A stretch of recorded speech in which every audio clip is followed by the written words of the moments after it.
My pleasure to bring to the stage, ladies and gentlemen, please put your hands together for Michael Cobb.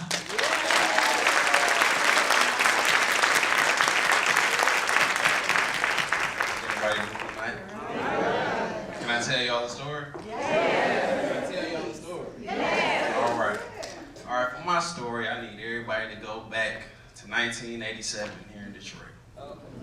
Yeah, Who said It was an article in the paper about 2 to 3 weeks ago when I met Satori. It describes 1987 as a critical point here in Detroit, a point of decline. It describes Detroit as a city just introduced to crack.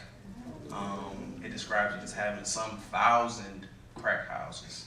There's a famous video of an Arkansas drug dealer, Chambers Brothers. We got money selling crack. About 5 years before that, I say, my parents had met working at NBD Bank. My dad was fresher than a cool breeze and flyer than a pair of wings. They married. I was the youngest of 3 children at the time. And my family was affected by a phenomenon, as was the city. A phenomenon that engulfed families, that broke hearts, that destroyed many homes. A phenomenon called crack cocaine.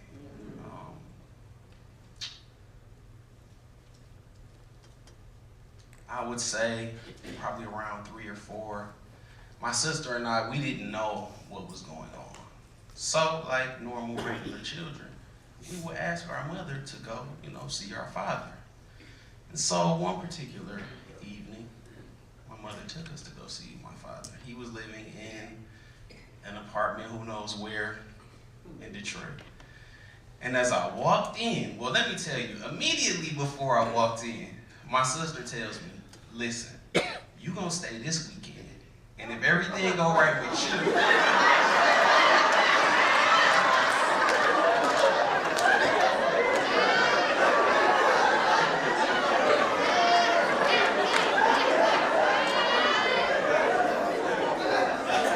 she said, you stay this weekend, if everything go right with you, I'm gonna come back and stay next weekend. I soak it up, we go in, I see cabbage, lettuce, and other foods sitting on the windowsill. I'm like, what is going on? I look, and there is no refrigerator. And I have found my out. I say, Dad, I would love to hang out with you, but do you know that you don't have a refrigerator? And he gives me his explanation about keeping food cold on the windowsill. It was cool, it was cool. But I could not stay that weekend. So, my mother saved, put together money for years.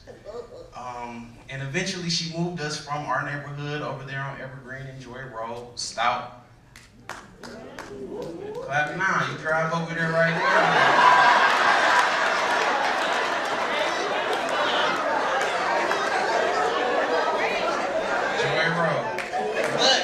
But at the time when I was, 3, 4, 5, the neighborhood was plummeting then. You would hear arguments, people breaking into this, stealing that.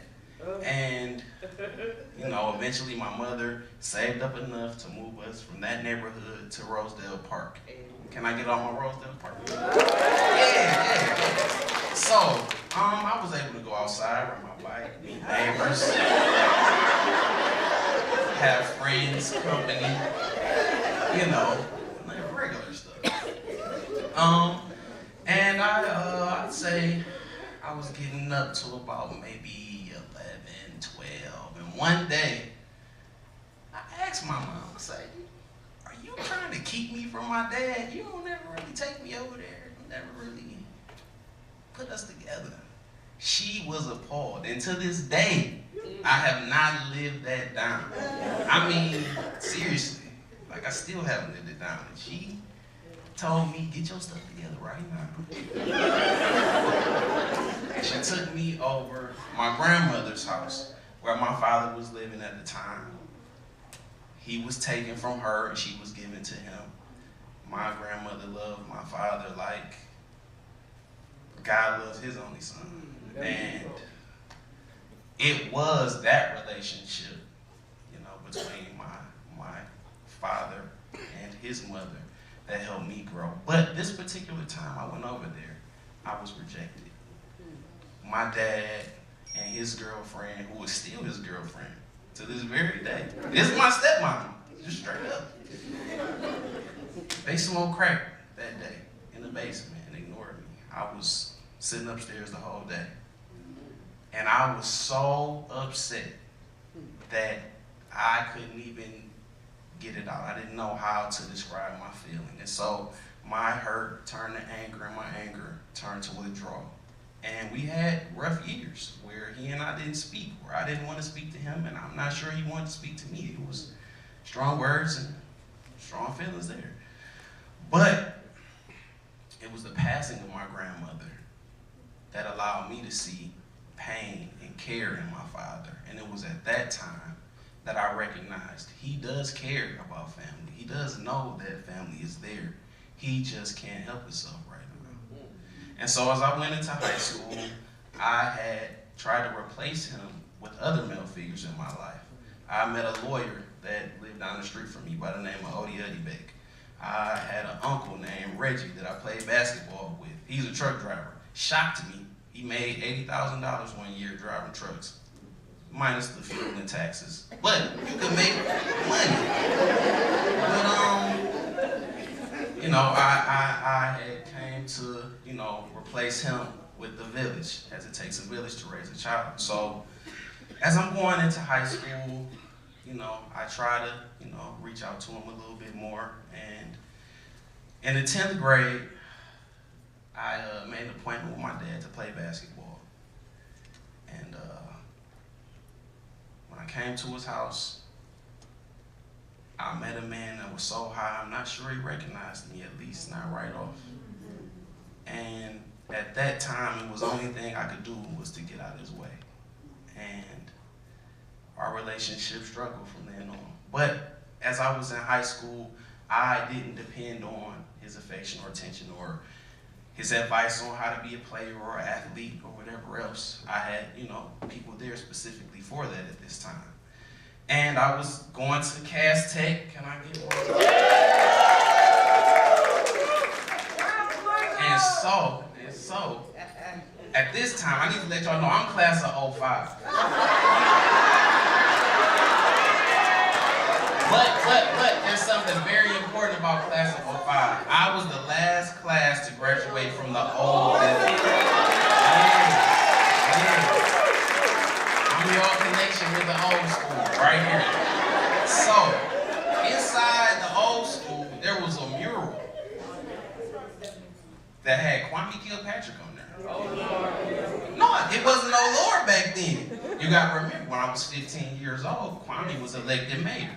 I had an opportunity to see a young black man in the city who took, things seriously at the time.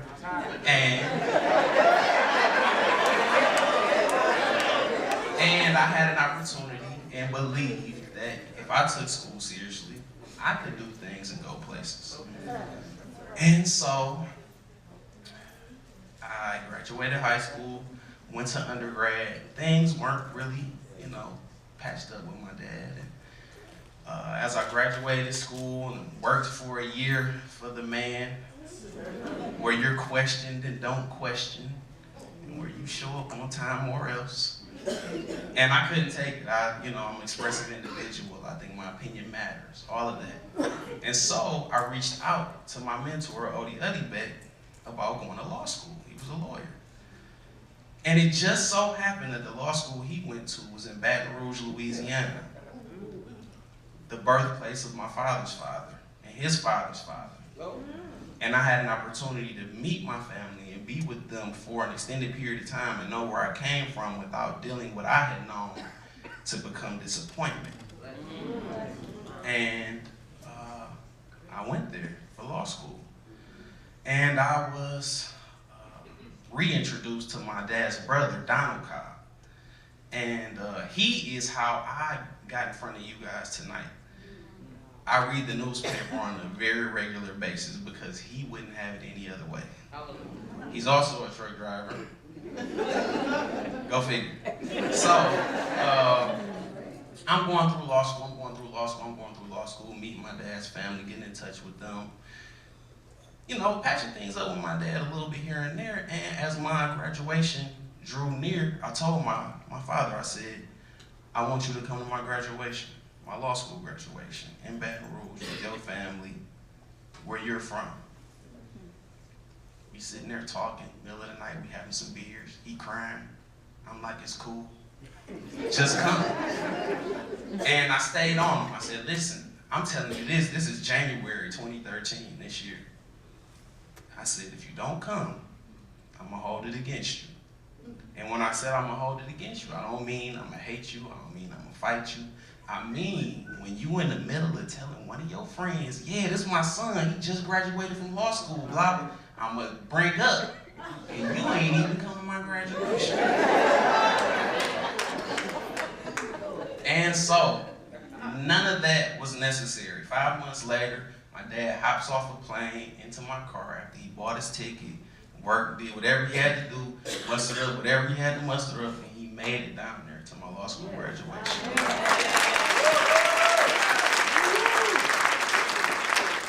My dad is here tonight. Yeah, see, y'all ain't know. And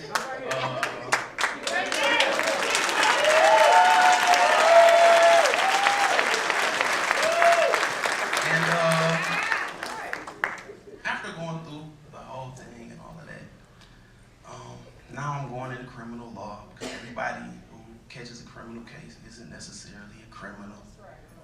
You got your DUI when you had 2 glasses, really. You know, you got your 12-year-old shoplifter who, you know, really wasn't doing any harm. And I've come to understand a man is this. My father's a baseball man, so I'll put it in a baseball analogy. When you step up to the plate, you got 3 strikes and you out. And I just told you 3 stories about, you know, painful incidents in my life with my dad. And so technically, he'd be out. But, as y'all see, he's still here tonight. Which means to be a man is not whether you go up to the plate and strike out or hit a home run, but having the courage to step back up for another at bat.